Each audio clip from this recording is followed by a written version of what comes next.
justamente para analizar este tema que está pasando allá en Colima, voy a saludar, le doy la bienvenida a Ulises Zamarroni y también a Juan María Naveja. Ambos son analistas de Mega Noticias. Un gusto saludarlos y tenerlos en este espacio. ¿Qué tal, Tania? Muchísimas Ulises, gracias, ¿qué tal? Tania. Qué Muy gusto. buena tarde, Juan María.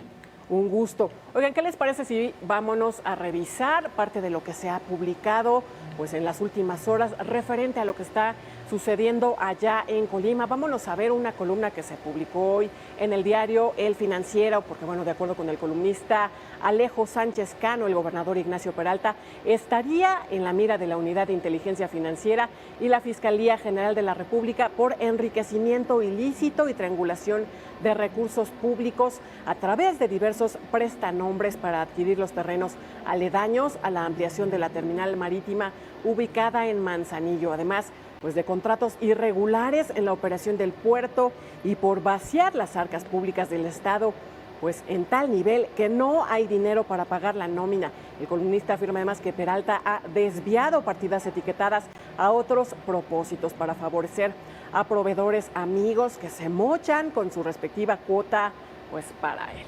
Comienzo contigo, Ulises, tú tienes el panorama muy completo. ¿Qué está sucediendo allá en Colima? ¿Qué es cierto y qué no es tan cierto de acuerdo a lo que se publica en esta columna? Muchas gracias, Tania. Bueno, pues sí habrá que precisar que en muchos de los asuntos que el gobierno del estado de Colima tiene con el puerto de Manzanillo, con la aduana del puerto interior, con la API y con agencias aduanales, hay familiares de él. Hay primos, hay sobrinos, hay familiares no tan cercanos, pero hay familiares de él involucrados en negocios allá en el puerto de Manzanillo y que también han sido puente para establecer negocios con el gobierno del estado. Esa es una realidad, no es un secreto, ni siquiera allá en el estado de Colima. Referente a las finanzas públicas, bueno, pues hay que mencionar que el gobierno del estado, esta administración de Ignacio Peralta Sánchez, tiene una deuda de más de 4,000 millones de pesos. Esto es mínimo un 7% mayor a la deuda que dejó el gobernador anterior, Mario Anguiano Moreno, que ya es mucho. El exgobernador Mario Anguiano tiene denuncias ante la Fiscalía General de la República, la Fiscalía Estatal de Colima por más de 2,000 millones de pesos por desvío de recursos. Y esta administración va todavía peor que como había cerrado Mario Anguiano. En este momento, esta tarde, Tania, el gobernador de la entidad, José Ignacio Peralta Sánchez, comparece precisamente ante los diputados del Congreso del Estado. Se adelantó su comparecencia, se había mencionado que a las 4, pero él decidió ir antes porque tiene reuniones precisamente sobre el tema de los recursos, si van a llegar, si no han llegado, porque en este momento los 8,000 burócratas que no han recibido su sueldo de esta quincena pasada todavía no han recibido dinero, a pesar de que ya lo mencionabas, el sábado pasado el presidente de la República, Andrés Manuel López Obrador, él prometió que entregaría recursos precisamente para saldar por lo menos esta quincena y ponerse al corriente con las quincenas que restan de aquí hasta el 1 de noviembre, que será cuando entreguen la administración a la gobernadora electa, Indira Vizcaíno Silva. Es una situación muy complicada. El gobernador esta tarde tiene que explicar a los diputados qué pasó con ese dinero. Las necesidades del gobierno, nada más para salir de aquí al 1 de noviembre, son de más de 1,000 millones de pesos, 800 millones que tiene de deuda que no ha logrado pagar, deudas a corto plazo, otros 160,000 pesos también para otras, 160 millones de pesos para otras deudas, y para cubrir el sueldo de los trabajadores son alrededor de 100 millones de pesos. Dinero que no se tiene en este momento. El presidente comprometió solamente el pago para los trabajadores, pero no comprometió dinero para el resto de las deudas que tiene la administración estatal. Un panorama muy complicado, invariablemente más deudas que la administración pasada, una situación que, bueno, pues no le alcanzó a la administración sostener una crisis financiera para dejarle todo a Indira Vizcaíno, le tronó meses antes. Así es, tremendo, parece que está tremenda la situación allá en Colima. Juan María, ¿ante qué estamos? Juan María Naveja, ¿ante qué estamos? Porque yo recuerdo que una circunstancia similar se vivió por allá de 2015 en Veracruz. Se hablaba pues de que el Estado estaba en bancarrota y después se dejó venir toda esta circunstancia del exgobernador, pues el exgobernador Javier, se me va el apellido. Duarte. Javier Duarte, es correcto. Pues ante qué estamos es el inicio de una tremenda crisis de que va a enfrentar la entidad, ¿no? Pues mira, este panorama que presenta Ulises, él es un conocedor muy acucioso de lo que pasa en Colima. Y a esto hay que agregar, nada más como detalle, que esta problemática, Tania, viene desde diciembre. Desde diciembre no se pudo pagar los aguinaldos al personal. Entonces fue necesario que pidieran un crédito quirografario. ¿Sí vas a decir algo, Ulises, para aclarar algo de esto? Cada año, desde hace 3 años, Juan María, el gobierno del estado no tiene para pagar aguinaldos, no tiene para cerrar los gastos de diciembre. Desde hace 3 años han despedido personal, han recurrido a esos créditos quirografarios precisamente, pero no es de diciembre del año pasado, mínimo son 3 años. Y esto hay que decir, Tania, que por normatividad tienen que limpiar esas deudas. Por eso el gobernador Peralta estuvo la semana pasada en la Secretaría de Hacienda tratando de solicitar recursos, porque lo que él argumenta es que se les cayó la recaudación el año pasado. No perdamos de vista que Colima es un estado que tiene 3 ámbitos bien importantes: el turístico, la parte portuaria, que es tan vital para la vida, y la parte agropecuaria, que es de lo que vive. Y está argumentando Ignacio Peralta que el tema de la pandemia les ha afectado de gran manera. Y en esto, Tania, también viene, Ulises lo sabe bien, el problema del COVID. Están en semáforo rojo. Tanto así que fue indispensable que, a diferencia de lo que pasa en todo el país, tomaron la decisión de estar revisando cada semana el movimiento del semáforo, y que no tienen suficientes instalaciones para poder atender la problemática que se está presentando. Y bueno, esa es la problemática general. Yo creo que hay algunos aspectos bien importantes a subrayar. El presidente de la República tendrá que tomar en consideración que quien toma posesión es gobernadora de Morena. Es una mujer con una gran trayectoria como presidenta municipal de Cuauhtémoc, 2 veces diputada federal. O sea, no se cuece al primer hervor. Estamos hablando de la segunda gobernadora en el estado de Colima. Indira Vizcaíno es una abogada que, pues quizás Ulises tenga mayor elemento para poder describir de quién estamos hablando, sí. Tania. Sí, bueno, ya como nos adelantaba un poco Ulises Zamarroni, ¿qué les parece si vemos un poco de lo que sucedió en el Poder Legislativo allá en Colima? Porque, bueno, anunció que solo cuenta con dinero para garantizar la operación del Congreso, pues este mes de agosto. Y bueno, que la autoridad estatal no les transfirió los recursos que les corresponden. Al respecto, bueno, líderes sindicales advirtieron que si el gobernador Ignacio Peralta no puede cumplirle a los trabajadores, debe renunciar a su cargo, así lo dijeron.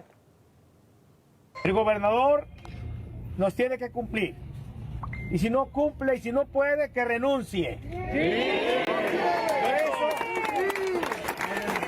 hemos venido aquí, a Casa de Gobierno, de manera pacífica, pero organizada, a decir, ya basta, ya no aguantamos un día más sin salario.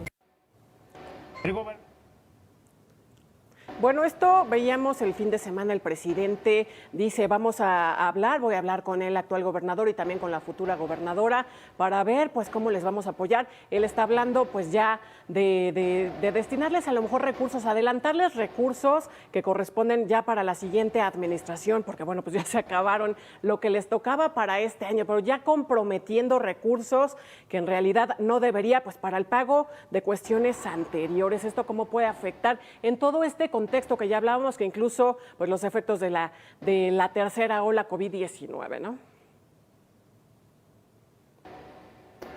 Bueno, mira, Tania, en este momento, previo... Sí, Ulises, adelante. Ya no. Previo precisamente, ahorita que mencionabas, previo a esta crisis por el COVID-19, ya el gobierno del estado tenía una crisis en el sistema de salud. El gobernador ya había declarado que no había dinero para sostener este sistema de salud y que dependía totalmente del gobierno federal. Y así es como han tratado de sortear la pandemia. Utilizaron, en junio del año pasado, solicitó un crédito de 750 millones de pesos. Gran parte de ese crédito se iría para atender precisamente esa contingencia, la conversión de hospitales, también la reactivación de algunos lugares que serían destinados para atender personas con COVID. Sin embargo, los recursos no fueron suficientes. Además de que hay que mencionar que parte de ese crédito de 750 millones, al menos 100 millones fueron destinados para remodelar el Palacio de Gobierno, que se convirtió en museo. Y bueno, pues recursos totalmente, en un gasto totalmente innecesario, algo que no era ni urgente ni prioritario para el Estado, pues también le destinaron recursos a eso. Es algo de lo que tiene que aclarar el gobernador esta tarde. ¿Qué pasa con todos esos recursos, con edificios, terrenos que se han comprado, que no ha quedado muy claras las compras, que se compran a sobreprecio incluso, y es parte del hueco financiero que está dejando al cierre de esta administración? Y en esto, mira, Tania, también habría que decir que Ignacio Peralta tiene dos aspectos. Uno, él siempre fue un personaje muy controvertido. Él brincó de la Subsecretaría de Comunicaciones y de Transportes a la candidatura de Colima y fue en medio de una gran controversia. Ahora, recientemente, es el otro detalle que te quería comentar, Tania, que él es de los gobernadores que se salieron de la CONAGO, es de los gobernadores que han estado chocando con el grupo del presidente de la República. Por lo tanto, no la tiene tan fácil en medio de estas circunstancias. Y lo otro que quizás allí Ulises puede abordar un poquito más es la importancia que tiene la llegada de la Marina al puerto de Manzanillo, porque esta es la gran novedad. De hecho, fue en Manzanillo en donde el presidente de la República tomó la decisión de entregarle la responsabilidad de los puertos a la Marina Armada de México y que pues es uno de los puertos fundamentales para la vida del país. Y bueno, en el mismo futuro se ha estado conteniendo el proyecto de la carretera a Guadalajara, que es vital para poder hacer la transferencia de mercancías hacia el centro, hacia el Pacífico, hacia los diferentes lugares de donde pueden estar reclamando mercancías que llegan al puerto de Manzanillo. Sí, justo en este sentido quisiera preguntarles, porque bueno, veíamos lo que decía el fin de semana el presidente allá en Colima. En realidad, ¿qué interpretación le dan? Bueno, ya tenemos este contexto que nos platicaba Juan María Naveja. Sin embargo, él dice, no nos vamos a meter en ninguna polémica ni a echarnos la culpa unos con otros. Se trata de resolver el problema. Bueno, esa es su primera reacción al momento estando ahí en Colima. Sin embargo, habría a lo mejor que esperar, como ya bien nos decías, Juan María, un cambio, justo en este contexto que nos decías que él se salió de la CONAGO. Sin embargo, bueno, yo veo esta declaración y podría interpretar pues mucho de esto que hemos venido viendo de abrazos no balazos, la impunidad. ¿Tú cómo lo ves, Ulises? Pues yo creo que el presidente viene a amarrar el control en el Estado, precisamente ese control es de entrada políticamente. La visita del presidente a la capital del Estado, a Colima, es la primera vez que visita Colima como capital. Ha estado en Manzanillo, ya lo decía Juan María Naveja, el anuncio del control de los puertos por parte de la Marina fue en Manzanillo. Las otras dos visitas que ha realizado a Colima como presidente habían sido en Manzanillo. Este sábado fue la primera visita que hace a la capital con Indira Vizcaíno en el templete, la futura gobernadora, y bueno, pues el anuncio de salvar al Estado, de dar los recursos precisamente para atender a los burócratas, es muy significativo y da a entender en la política local que ya sabían de este problema. Desde el principio, desde que estaba en la campaña Indira Vizcaíno, ella ya había anunciado que iba a cerrar dependencias, que iba a adelgazar la nómina obesa del gobierno del Estado, que iban a cerrar algunas secretarías también. Ese discurso lo tenía al principio de la campaña, durante la campaña lo terminó, ya no lo siguió diciendo porque son 8,000 burócratas en el Estado. En un Estado con 750,000 habitantes, realmente el Estado depende de los burócratas también. La economía del Estado depende del sueldo de ellos. Entonces ella dejó este discurso de lado. Ya cuando ganó, lo retomó. Y ahora esta situación que está pasando, esta crisis financiera que vive la administración estatal, le sirve como pretexto y ha retomado ese recurso, ese discurso. Entonces la visita del presidente pues es para fortalecer precisamente todo lo que ella ha dicho, darle ese espaldarazo y bueno, pues el gobernador de Colima se quedó, ahora sí como los chinitos, nomás mirando. Nomás mirando. Y bueno, vámonos a ver otra información que tiene que ver justo con el mismo tema. La Asamblea del Sindicato del Gobierno de Colima aprobó denunciar penalmente al gobernador por el desvío de recursos y presuntos actos de corrupción debido a que el mandatario reconoció que tomó el dinero presupuestado al gasto corriente para pagar 1,000 millones de pesos a los bancos. Aún con esto, la plantilla laboral del gobierno estatal pues va a seguir acudiendo a trabajar. Vamos a escucharlo y lo comentamos. Vamos a luchar y vamos a ganar. Ni un paso atrás, ni un paso atrás, ni un paso atrás, ni un paso atrás, ni un paso atrás, ni un paso atrás, ni un paso atrás. Bueno, pues ahí lo tenemos. Viene entonces cacería de brujas en contra del actual todavía gobernador de Colima, y además preguntarles también qué papel está jugando ahí la Auditoría Superior, qué tanto se dio a conocer en las cifras, pues en los informes que ha presentado año con año la auditoría justo en este tema. Bueno, ¿quién? Juan María, Ulises. Bueno, mira, en este tema de la auditoría hay una recurrencia en las últimas 4 auditorías de la Auditoría Superior de la Federación, y es el tema de los servidores públicos, que son los aviadores, para acabar pronto.